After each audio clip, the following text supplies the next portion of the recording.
I'm Kitty Posey from Chico, California, and I will be reading Chapter 16 of The Blue Castle. I will be reading from this edition by Sourcebooks Fire, and this was my childhood edition that I still own, and this is, let's see the year on this one, it's a 1989 edition.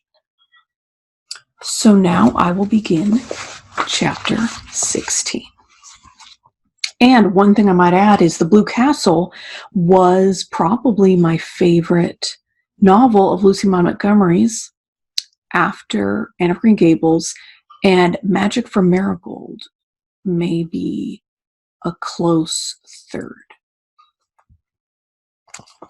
Valancy had walked out to Roaring Abel's house on the Mistawus Road under a sky of purple and amber, with a queer exhilaration and expectancy in her heart. Back there, behind her, her mother and Cousin Stickles were crying. Over themselves, not over her. But here the wind was in her face, soft, dew-wet, cool, blowing along the grassy roads. Oh, she loved the wind. The robins were whistling sleepily in the firs along the way, and the moist air was fragrant with the tang of balsam. Big cars went purring past in the violet dusk. The stream of summer tourists to Muskoka had already begun, but Valancy did not envy any of their occupants. Muskoka cottages might be charming, but beyond in the sunset skies among the spires of the firs, her blue castle towered. She brushed the old years and habits and inhibitions away from her like dead leaves. She would not be littered with them. Roaring Abel's rambling, tumble-down old house was situated about 3 miles from the village, on the very edge of Upback, as the sparsely settled, hilly, wooded country around Mistawus was called vernacularly. It did not, it must be confessed, look much like a blue castle. It had once been a snug place enough in the days when Abel Gray had been young and prosperous, and the punning arched sign over the gate, A. Gay Carpenter, had been fine and freshly painted. Now it was a faded, dreary old place, with a leprous patched roof and shutters hanging askew. Abel never seemed to do any carpenter jobs about his own house. It had a listless air as if tired of life. There was a dwindling grove of ragged, crone-like old spruces behind it. The garden, which Sissy used to keep neat and pretty, had run wild. On 2 sides of the house were fields full of nothing but mulleins. Behind the house was a long stretch of useless barrens, full of scrub pines and spruces, with here and there a blossoming bit of wild cherry, running back to a belt of timber on the shores of Lake Mistawus, 2 miles away. A rough, rocky, boulder-strewn lane ran through it to the woods, a lane white with pestiferous, beautiful daisies. Roaring Abel met Valancy at the door.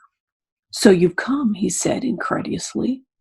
"I never supposed that rock of sterlings would let you."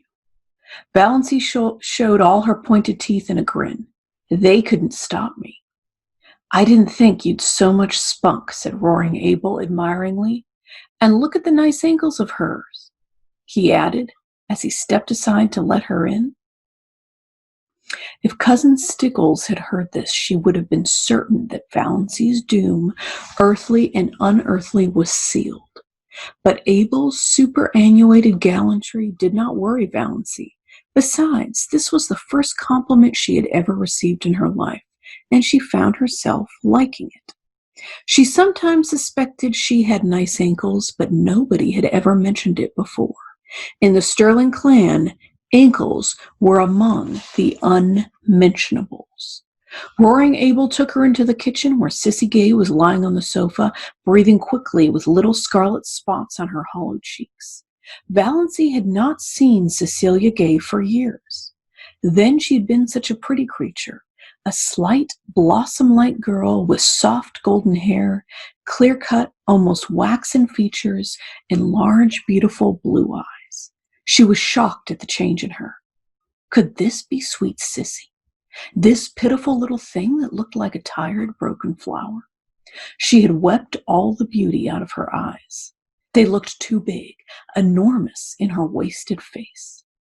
The last time Valency had seen Cecilia Gay, those faded, piteous eyes had been limpid, shadowy blue pools aglow with mirth.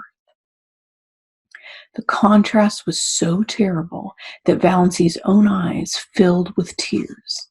She knelt down by Sissy and put her arms about her. "Sissy, dear, I've come to look after you. I'll stay with you till as long as you want me." "Oh!" Sissy put her thin arms about Valency's neck. "Oh, will you? It's been so lonely.